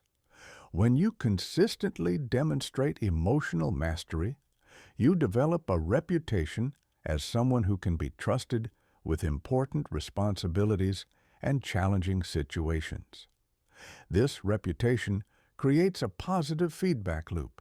You get opportunities that require emotional maturity.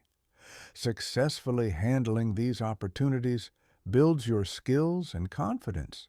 Your enhanced capabilities lead to even greater opportunities.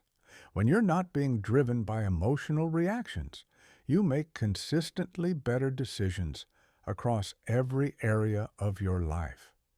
You choose relationships based on compatibility rather than intense chemistry that burns out quickly. You make career choices based on long-term growth rather than immediate gratification.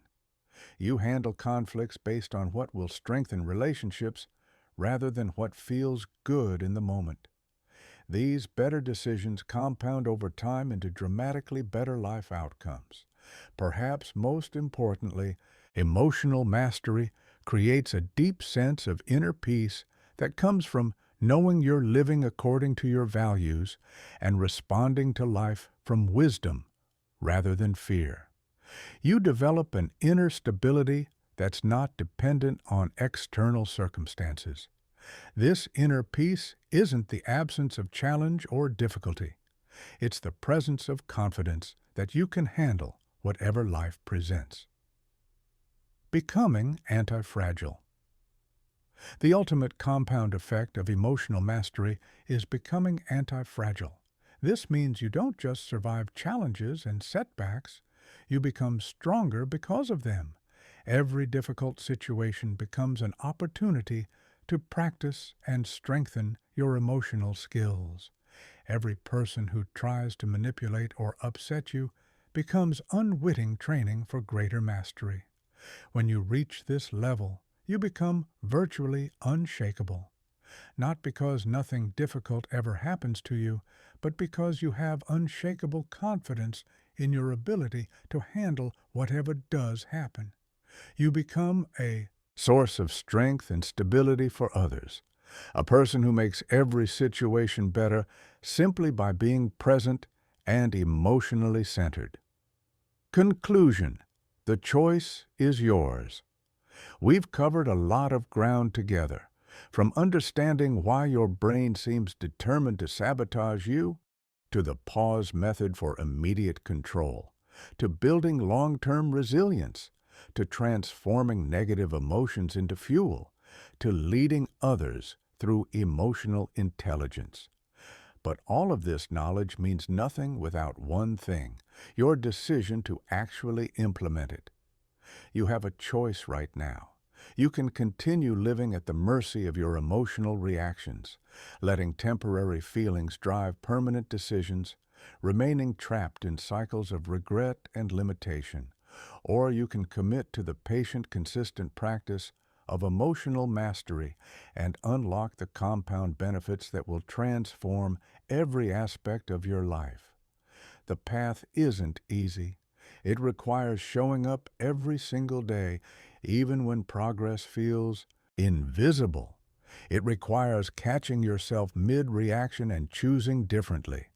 It requires building new neural pathways through repetition and practice. But here's what I know from experience. It's worth it.